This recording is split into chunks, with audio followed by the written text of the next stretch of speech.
आपका हार्दिक स्वागत। मित्रों, आपको मेरे एस्ट्रोलॉजी संबंधित जो वीडियो मैं बना रहा हूँ वो कैसे लग रहे हैं, प्लीज मुझे फीडबैक देके जरूर बताइएगा।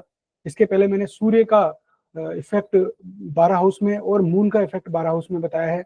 आज मैं आपको बताने जा रहा हूँ मंगल ग्रह का, मंगल देव का इफेक्ट 12 हाउस में क्या होता है। मित्रों सबसे पहले मैं आपको ये बताना चाहता हूँ कि मंगल ग्रह जो है ये एक एनर्जी का ग्रह है और बहुत ही पावरफुल ग्रह है।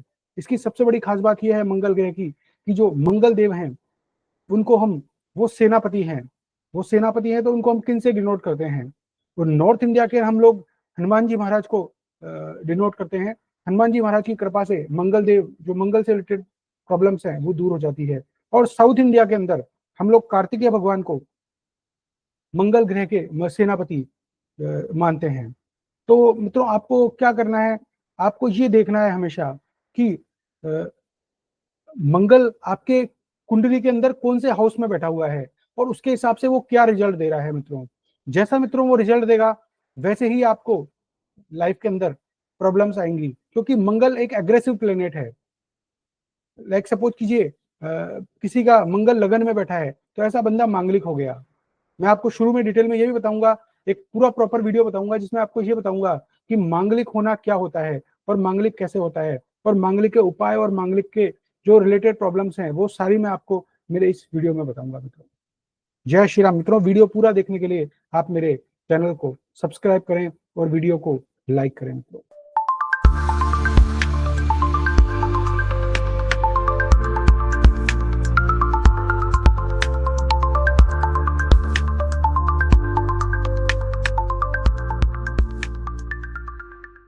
कि हमारे जो कुंडली के अंदर इंपोर्टेंस क्या है। तो मित्रों आइए हमेशा की तरह शुरू करते हैं भगवान गणेश जी का नाम लेके। जय श्री गणेश। आज का जो हमारा टॉपिक है वो है मार्स। मार्स का मतलब है मंगल ग्रह। अब मित्रों मंगल ग्रह से क्या क्या डिनोट करते हैं, पहले तो मैंने आपको बताया एनर्जी, दूसरा पृथ्वी, भूमि मंगल से डिनोट करते हैं, पुत्र को भी मंगल से डिनोट करते हैं। बीएन एस्ट्रोलॉजी में पति से भी मंगल को डिनोट करते हैं, बीएनएन में, यहाँ पे नहीं करते वैदिक में, लेकिन मैं आपको बता दूं। और बिजली जैसी एनर्जी मैंने आपको बताया था, भुजा बल, आपकी भुजा में कितनी ताकत है, भुजा बल वो भी मंगल बताएगा आपको। इसके अलावा फाइट, लड़ाई झगड़ा, साहस, हथियार, हथियार जो होते हैं वेपन, वो भी मंगल ग्रह से रिलेटेड है।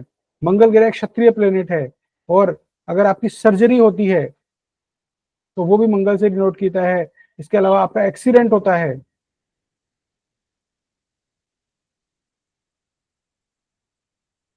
तो एक्सीडेंट भी मंगल ग्रह से डिनोट किया जाता है। अब ये मंगल देव की 4 दृष्टियां होती है, सॉरी 3 दृष्टियां होती है, 4, 8 और 12। ये 3 दृष्टियां मंगल देव की होती है। जो 7 दृष्टि होती है वो नॉर्मल होती है। सॉरी मैं गलत बोल गया, 4, 8, 12 नहीं, 4, 7 और 8, ये 3 दृष्टियां होती है। तो जो 7 दृष्टि है वो होती है नॉर्मल दृष्टि, जो हर प्लेनेट की जो दृष्टि होती है उसी तरह ही मंगल देव की जो 7 दृष्टि होती है वो भी नॉर्मल होती है। लेकिन जो 4th दृष्टि होती है इनकी, उसमें क्या है, ये रक्षक हैं। 4th दृष्टि इनकी जहां भी पड़ेगी मंगल देव की, वहां वो रक्षा करेंगे, रक्षक बनेंगे। और 8th दृष्टि जहां भी पड़ेगी वहां वो पीड़ा देंगे, वो पीड़ा देने वाले हैं। 8th दृष्टि जो इनकी है वो पीड़ा देने वाली है और 4th दृष्टि है वो रक्षक है। 7th दृष्टि जो है वो नॉर्मल है, हाँ, लेकिन ये है कि अगर शादीशुदा जिंदगी पे 7th दृष्टि पड़ती है तो वो खराब होती है। अब मैं आपको, फिर भी 7th को हम इतना ज्यादा इंपॉर्टेंस नहीं देते हैं। अब मैं आपको बताता हूँ अगर पहले घर के अंदर मंगल देव बैठते हैं तो उसका हमारी लाइफ में क्या इम्पैक्ट होता है। सबसे पहले आ जाइए मित्रों,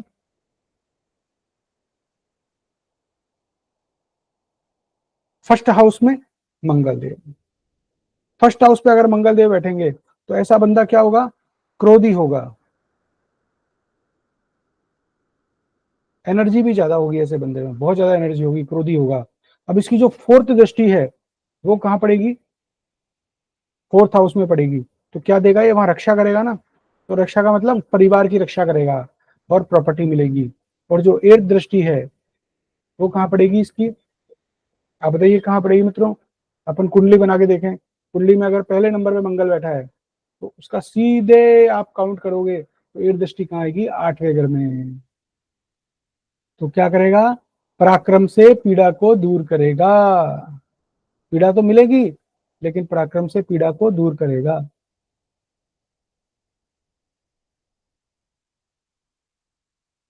दूसरे नंबर पे आ जाइए, मंगल सेकंड हाउस में बैठेगा तो ऐसा बंदा क्या करेगा, जो इसकी थोड़ी जो वाणी होगी ना वो खराब होगी, और इसके परिवार के सदस्यों की वाणी खराब होगी। और दूसरा क्या होगा, कठोर भाषा खुद भी बोलेगा। पैसे के लिए अच्छा है, पुश्तैनी संपत्ति मिलेगी इसको, पुश्तैनी संपत्ति मिलेगी और पैसे के लिए बहुत अच्छा है। तो इसकी जो 4th दृष्टि पड़ेगी वो 5th हाउस पे पड़ेगी, है ना, दूसरे में बैठेगा तो 5th पे पड़ेगा। भैया काम बिगाड़ेगा यहाँ के, 5th हाउस के काम बिगाड़ देगा। और 8th जो दृष्टि है वो जो पड़ेगी इसकी, वो पड़ेगी 9th हाउस पे। तो यहाँ पे साहब पिता से लाभ मिलेगा।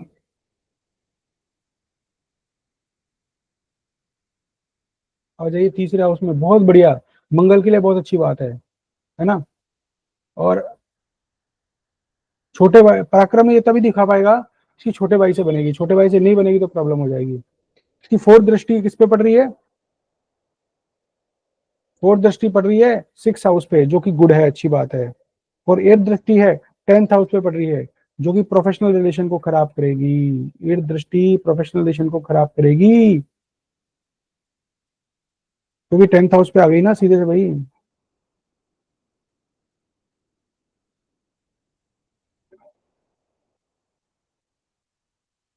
क्योंकि क्या होगा, 10th हाउस किसका है, 10th हाउस प्रोफेशन का है, और वहां पे मंगल की दृष्टि जाएगी तो लड़ाई झगड़े होंगे प्रोफेशन में, सीधी सी बात है, सिंपल सी बात है। अब जाइए 4th हाउस में मंगल बैठेगा तो ये साहब खराब है हमेशा के लिए। क्यों, क्योंकि घर में लड़ाई झगड़े चलेंगे ऐसे बंदे के, घर में लड़ाई झगड़े रहेंगे, जीवन अशांत रहेगा पूरा। प्रॉपर्टी का सुख मिलेगा, इसमें कोई शक नहीं है, और माँ से बनेगी नहीं, क्योंकि साहब मंगल आ गया माँ के घर में तो मंगल क्या है, लड़ाई झगड़ा। माँ के घर में लड़ाई झगड़ा आ गया तो माँ से बनेगी नहीं भाई। इसीलिए कहते हैं कर्क राशि के अंदर मंगल नीच के इसीलिए होते हैं, आ जाता है ना, वैसा ही होता है कि माँ से बनेगी नहीं। अगर वो माँ से मैनेज कर लेता है, बना लेता है, तो ये उपाय हो गया, इसको बहुत अच्छा मिलेगा। अब क्या होता है, 4th हाउस जो इसकी 4th दृष्टि होगी वो 7th हाउस पे, तो 4th दृष्टि से क्या है, शादी खराब, है ना। फिर आ जाओ, 7th दृष्टि तो अच्छी है, प्रोफेशन पे जाएगी कोई अच्छी है, लेकिन ये, और 8th जो दृष्टि है वो जाएगी 11th हाउस पे। तो क्या होगा, जैसे आप जो चाहोगे ना वो नहीं होगा, जो चाहोगे वो नहीं होगा, है समझ में। दूसरा, आपको धोखे मिलेंगे दोस्तों से, आपके जितने भी दोस्त हैं वो आपको धोखे देंगे लाइफ के अंदर। फिर हम आ जाते हैं 5वीं दृष्टि पे, मतलब 5वें हाउस पे। 5वें हाउस में अगर मंगल बैठता है तो भाई पढ़ाई के लिए बहुत अच्छा है, क्योंकि एनर्जेटिक पर्सन है, बंदा पढ़ाई भी अच्छी करेगा, इसमें कोई शक नहीं है। लेकिन ये इसको गुस्सा ज्यादा आता है ना, तो इंटेलिजेंसी को खा जाएगा, ये इंटेलिजेंट होगा पर इंटेलिजेंसी को खा जाएगा।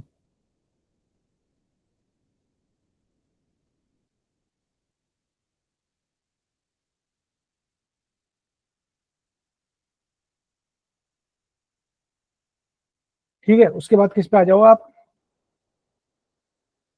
इसकी जो 4th दृष्टि है, 4th दृष्टि वो किस पे पड़ेगी, 8th हाउस पे,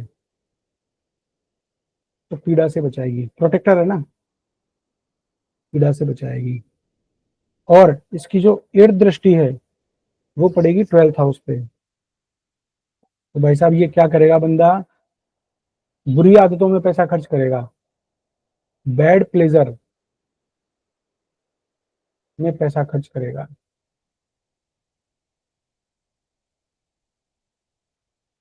ठीक है, अब आ जाइए 6th हाउस में। 6 हाउस में मंगल बहुत अच्छा है। मैंने आपको बताया था ना कि जितने भी हार्ड प्लेनेट हैं, सॉफ्ट प्लेनेट हैं वो खराब है, हार्ड प्लेनेट है वो 6 8 12 में बहुत अच्छे रिजल्ट देते हैं। तो मार्स क्योंकि एक कठोर प्लेनेट है, हार्ड प्लेनेट है, तो 6 में अच्छी पोजीशन में आता है ये। शत्रुओं की हवा निकाल देगा ये, मतलब शत्रु हंता है ये। दूसरा, नाइन्थ पे जाएगी तो साहब भाग्य को प्रोटेक्ट करेगा।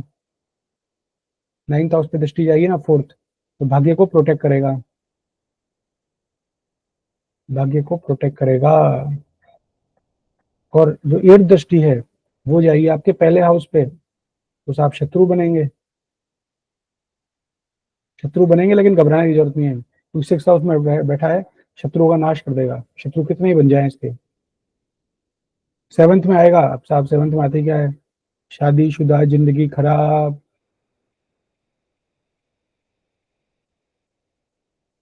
क्योंकि लड़ाई झगड़े होंगे। सेवंथ हाउस में बैठ गया तो लड़ाई झगड़े होंगे ना पति पत्नी में आपस में, है ना। प्रोफेशन बहुत अच्छा जाएगा इसका, प्रोफेशन को प्रोटेक्ट करेगा ये, प्रोफेशन को प्रोटेक्ट करेगा, इसमें कोई शक नहीं है। और इसके अलावा क्या होगा, जो एट दृष्टि जाएगी वो थर्ड पे, तो भाई साहब, नहीं नहीं, एट दृष्टि जाएगी सेकंड हाउस पे जाएगी, तो भाई साहब कुटुंब में क्या होगा, झगड़ा,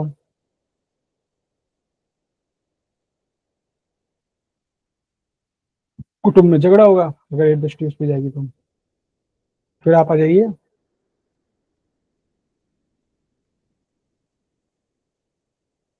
एट्थ हाउस पे। तो भाई साहब एट्थ हाउस में मंगल बैठ गया ना, तो ऐसा बंदा की खास बात क्या है, कभी भी हार नहीं मानेंगे।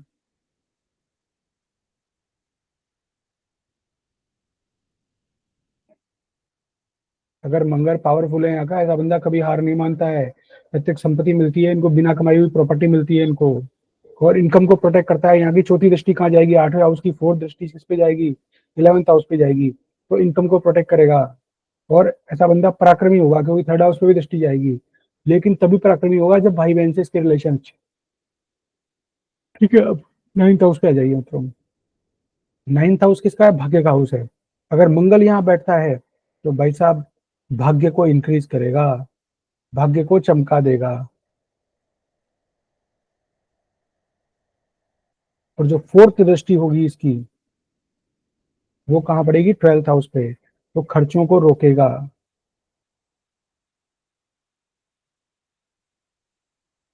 और एर्थ जो है दृष्टि, वो जाएगी किस पे, फोर्थ हाउस पे, तो माता को कष्ट मिलेगा। आया समझ में। अब आ जाइए टेंथ हाउस में। टेंथ हाउस में मंगल बहुत अच्छा है, बहुत अच्छा है। ऐसा बंदा बहुत एनर्जेटिक होता है, प्रोफेशन के लिए बहुत ही बढ़िया है, गुड फॉर प्रोफेशन।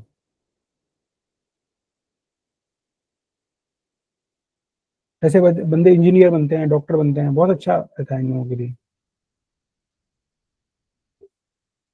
अब फोर्थ हाउस पे दृष्टि जाएगी, सॉरी, फोर्थ दृष्टि जो जाएगी, अब आप टेंथ से देखिए, टेंथ की फोर्थ दृष्टि कहाँ जाती है,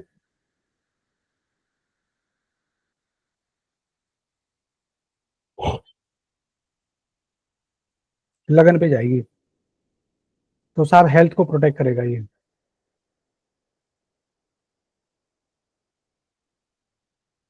प्रोटेक्ट करेगा।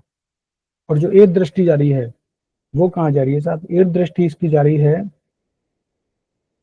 फिफ्थ हाउस पे, तो यहाँ प्रॉब्लम है, इसकी इंटेलिजेंस ही वो खा जाएगा।